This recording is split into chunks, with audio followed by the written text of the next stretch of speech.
Magandang araw po sa inyong lahat mga kababayan at welcome back. Dito po sa PNR at ito nga mga kababayan, Marcos nanawagan PBBM, speaker, mga sinungaling. Yan mga kababayan, patungkol po riyan ang ating alamin at bibigyan ng komento ngayong araw na ito. Pero bago po ang lahat, kung bago ka pa lang at di pa po nakapag-subscribe sa ating munting channel, please don't forget to subscribe. At palike na rin po ng video ito. Maraming salamat po. At eto na nga, simulan na po natin to. Sawala ang bayan ko sa magnanakaw na tao.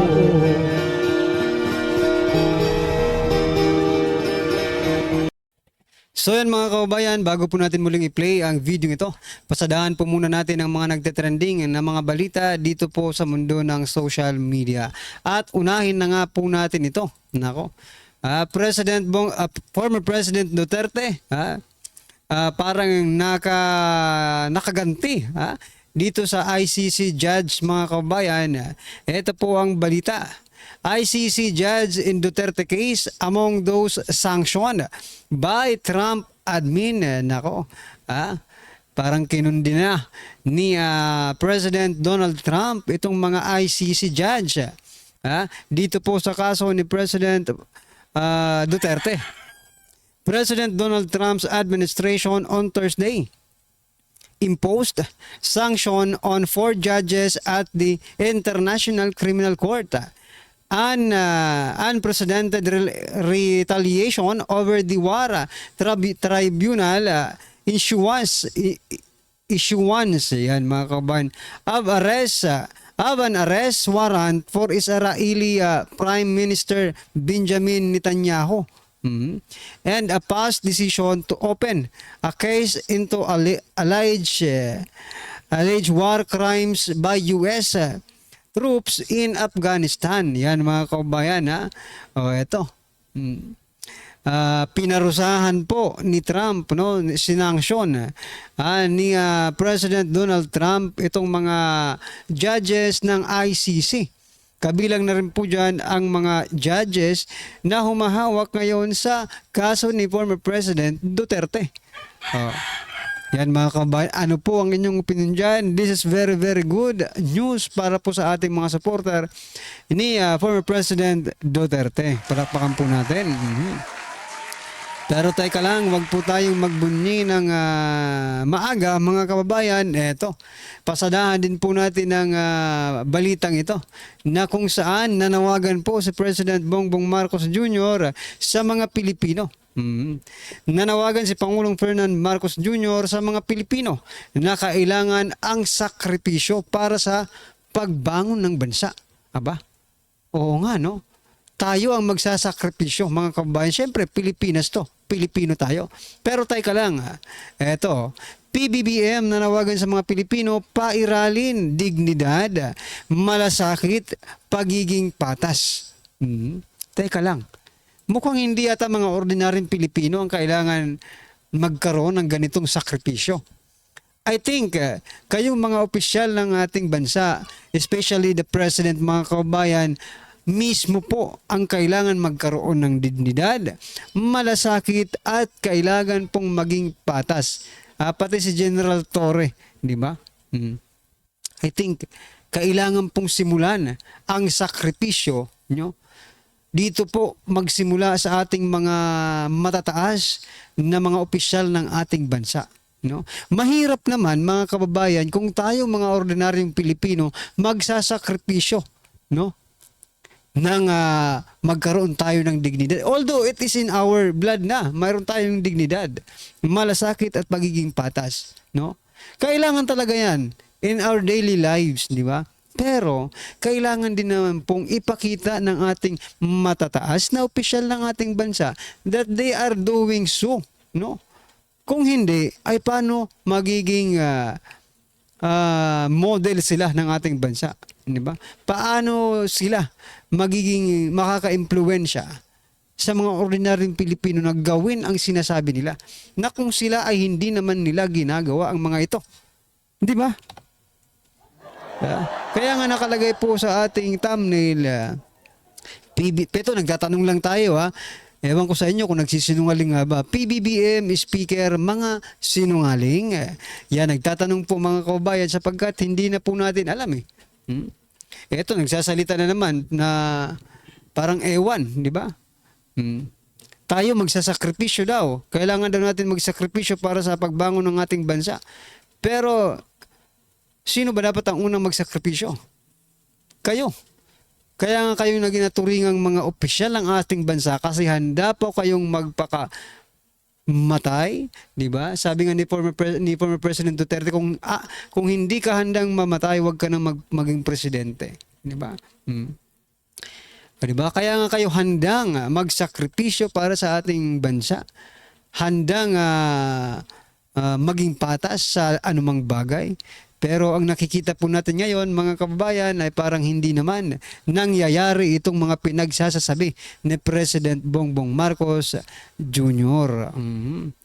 Alright, ano po ang inyong masasabi dyan? I-comment nyo na lang po. At ito pa ang isang sinungaling. Nagtatanong lang mga kababayan ha.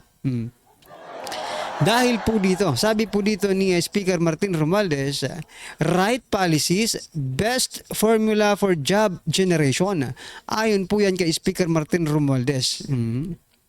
Sabi niya po dito, the right economic policies are driving our growth and generating jobs for jobless Filipinos. We are happy for those who have found employment and who are working longer hours than before. Sabi ni Speaker Martin Romualdez. So ito naman, isa na naman po itong kasinungalingan. Bakit po mga kababayan? Ito po ang pinakabagong balita. Teka lang. Ito po ang pinakabagong balita mga kababayan mula po sa News 5 1 hour ago. Unemployment rate sa bansa tumaas sa 4.1% ayon po yan sa Philippine Statistic Authority or PSA. Nako, anong nangyari dito sa mga sinasabi ni Speaker Martin Romualdez? No? Right policies, best formula for job generation. Nasaan na yan ngayon? Ito, 4.1% po ang mga walang trabaho or unemployed mga kababayan. Sabi pa dito sa isang balita mula po sa Inquirer.net, joblessness in the Philippines worsens, mas lumala sa Abril. Nako mga kababayan, nasaan ka na Speaker Martin Romualdez? Ikaw ba ay nagsisinungaling, nagbubudol lang sa taong bayan? Anong formula ang ginawa mo at eto ngayon, mas lumala ang unemployment sa Pilipinas, di ba? Paki-justify nga po ng sinasabi nyo. Speaker Martin Romualdez, dito po, kontrahin nyo po itong mga balitang ito at sabihin nyo, nagsisinungaling itong mga mainstream media. Dalawa lang naman ito mga kababayan, kung hindi mainstream media ang nagsisinungaling, ay si Speaker Martin Romualdez, di ba? Ano po ang inyong masasabi dyan mga kababayan? I-comment nyo na lang at eto, pasadahan din po natin ito. Ito, nanggigigil tayo dito Outgoing Cebu Governor Gwendolyn Garcia has contested the result of more than 4,100 clustered precincts in the province after the midterm election, citing that the outcome was not the honest will of the people. Nako mga kababayan. Nagpo-protesta po ito ngayong si Cebu Governor Garcia. Alam nyo naman po mga kababayan na malapit po ang puso nito kay President Bongbong Marcos Jr., di ba? Ipinagtanggol pa nga ito nung nakaraan at sinabi po ni President Bongbong Marcos Jr. na bigyan ng due process ang pagkakasuspende kay Garcia. Ngayon mga kababayan, ano po ba ang naiisip nyo? Naiisip nyo ba ang naiisip ko? Ng protesta. Paano ba yan? For example lang, kung paboran po ito ng COMELEC, hindi kaya magkagulo dyan sa Cebu City? Ay, Cebu? Sa probinsya ng Cebu, mga kababayan? Hindi pala city, province pa lang Cebu no? Hmm. So ano? Papayag ba ang mga Cebuano? Na magpa-recount itong si Garcia to justify her doubts, no? Aba, siya, makapangyarihan ka talaga, Garcia, pag nagawa mo yan, magpa-recount ka. Napakapangyarihan mo, di ba? At paborang ka pa ng COMELEC, tiba-tiba. Pag ito talaga, mga kabayan, ay pinaburan ng COMELEC, aba, anong kalukuhan ito? Magkakagulo ang probinsya ng Cebu, mga kababayan. Ano po ang inyong opinion dyan? Dapat bang paboran ng COMELEC or hayaan na lang ito? Tapos na eh. Eto pa mga kababayan, pasadahan din po natin itong si Dilima. Sabi po ni Dilima, 2 hours ago, mula po ito sa News 5. Gusto malaman ng taong bayan ang katotohanan. That's always the bottom line. Yes, correct. Tama po kayo, Dilima, no? Na gustong-gusto malaman ng taong bayan ang katotohanan. No? Sige. Sige, ano niyan, i-push nyo na yung impeachment trial na yan para lumabas talaga ang katotohanan. Dalawa lang naman yan eh. Mapahiya kayo. Sana nga lang, no, mayroong ding mayroon pong consequences, di ba?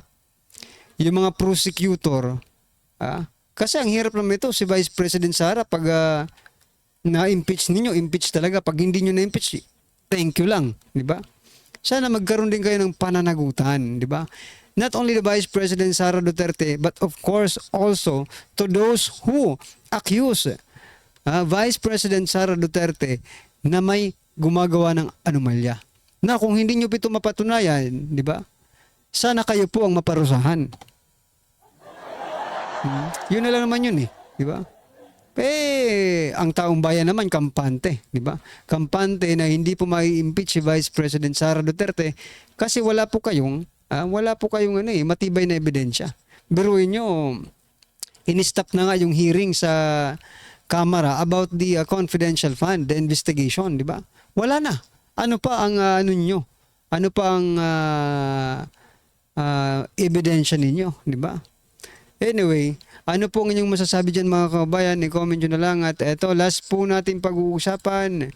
Itong si Kung Hoon. Kung Hoon, itinatangging mga kongresista sunod-sunuran lang kay Romualdez. Nako. Kahit hindi mo na sabihin Kung Hoon, no? The ordinary Filipino knows about it, di ba? Na kayo ay hindi kayo sunod-sunuran pero mga suhulan, di ba? Bayaran yata. Yata lang naman, di wala man tayong ano. Pero although yung iba umamin na, di ba? Doon sa pagpirma ng impeachment na kailangan nilang pumirma para, di ba? Meron po silang mga ayuda. O ibig sabihin, hindi nga sunod-sunuran, mga bayaran naman. Or mga nasusuhulan naman.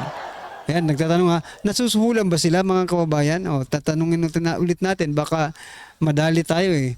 Tayo po ay nagtatanong lang kung mga sila ba ay mga nababayaran or nasusuhulan. Yan, ano po ang inyong opinion dyan mga kababayan? I-comment nyo na lang po at eto, pasadahan din po natin ang video ito at bigyan po natin ng reaksyon. Eto na po. Ito ang nakakagulat, viral at turning in sa mundo ng social media ang di mo na balitang kahit kailan ay hindi talaga mananig ang kasamaan na laban sa kabutihan. Ito malaking good news na dapat malaman ng taong bayan na tila pilit awi ipalabas ng bayarang media sa publiko. Mukhang tila magsisigawan sa iyak ang mga loyalistang hanggang ngayon ay bulag pa rin sa katotohanan at mga buhayang mambabatas sa Kongreso lalo na si Speaker of the House na si Martin Romualdez. Matapos ang isinagawang press conference ng Senate President na si Jesus Cordero ay tila tuluyan ang bumaliktad at mukhang binaon na sa hukay ang binadaling impeachment ng mga alipores ng mababang kapulungan na pinamumunuan ng Speaker of the House na walang iba kundi si Martin Romualdez. Pero bago ang lahat mga kapinas, kung bago ka pa lamang sa channel namin, ay huwag mong kalimutan mag-subscribe at pakiclick na din ang notification bell para mas maging updated ka pa lalo sa lahat pa ng bagong videos na i-upload namin. At yun nga mga kapinas, sa katatapos lamang na press conference si Senate President Jesus Escudero hinggil sa nakatatang impeachment trial ng Vice Presidente na walang iba kundi si Sara Duterte. Mukhang laking sampal sa liderato ng Kamara ang kanyang pahayag na ayon pa sa kanya ay sa June 11 ang presentation ng articles of the impeachment laban sa Vice Presidente. Kaso nito ay magko-convey ng Senado bilang impeachment court, pero ayon sa kanya, ang plenary ang magde-decide kung ano ang rules na i-approve nila at kung ano ang gagawin nila kung sakaling ipagpaliban daw di umano ang plenaryo ang pag-convey ng Senado bilang impeachment court sa June 11, 2025. Ang sabi ni Escudero ay maaring oo pero duda raw siya na mangyayari iyon. Ibinahagi pa ng Senate President Jesus Escudero na pwedeng tumawid sa 20th Congress ang impeachment ng Vice Presidente at wala pa umano isakong pagbobotohan ng plenaryo kaugnay dito at anuman ang kanilang desisyon ay hindi pwedeng i-bind ang susunod na Kongreso at maaari umanong magkaroon ng ibang pananaw ang 20th Congress. Giit pa ni Jesus Escudero na ang desisyon ay palagi ng plenaryo ang mangingibabaw sa bawat usapin. Dagdag pa ng Senate President, manunumpa muli ang Senator Judges pagdating ng 20th Congress. Kasunod nito ay July 29, maaaring mapag-usapan ang schedule na gagawin ng 20th Congress para sa nasabing impeachment trial ang laban kay Vice President Sara Duterte. Pero ayun na nga ang problema, buwelta pa ni Tito Soto, hindi nasagutin ng 20th Congress ang anumang mga business ng 19th Congress kahit kapag umabot sa 20th Congress na nasabing impeachment trial ng Vice Presidente, mababasura lamang ito. Kaya nga ba dinidelay ng Senate President Jesus Escudero ang impeachment trial laban kay Vice President Sara Duterte ay natatakot itong mapalitan bilang Senate President dahil alam niya na ang kanyang mga kasamang senador ay talagang pro-Duterte at kaibigan pa ng mga Duterte. Komento pa na marami sa ating mga kababayan ni bakit ayaw pa raw aminin ni Jesus Escudero na hindi nila kayang ituloy ang impeachment trial at bakit paabutin pa ng 20th Congress kung ibabasura lang din naman ito. Pero buwelta pa na Vice Presidente Sara Duterte ay tahasang hinamon ng mga Marcos administration na ituloy na ang impeachment trial at magkaalaman na at magkalabasan na ng mga bangong itinatago. Matapos ang balitang ito ay wala nang magawa pa ang mga alipores ng mababang kapulungan na si Speaker of the House na si Martin Romualdez. So yan mga kabayan, yung ibang mga kritiko, no, parang sinisisi nila si Vice President Sara Duterte na kung bakit hindi matutuloy yung impeachment trial. But Vice President Sara Duterte is very ready, no, patungkol po dito sa impeachment trial na ito. At sinasabi niya nga ito ay magiging bloodbath, no? So handa na po ang Vice Presidente. Wala kaming pakialam, no? Kaming mga supporters ng Duterte, wala po kaming pakialam sa ginagawa ni Escudero. Whether or not mag-convene ang Senado bilang court na litisin si Vice President Sara Duterte ay wala kaming pakialam. Diba? Dahil alam naman po ng taong bayan na handang-handa si Vice President Sara Duterte na makipagsabayan, no? At ipakita na wala siyang kasalanan dyan po sa Senado.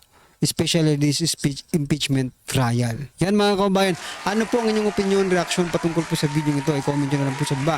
Para at least alam po natin mga kabayan ang inyong opinion. Maraming salamat po. Please don't forget to like the video. Maraming salamat po. Sawa ang bayan ko sa magnanakaw na tao.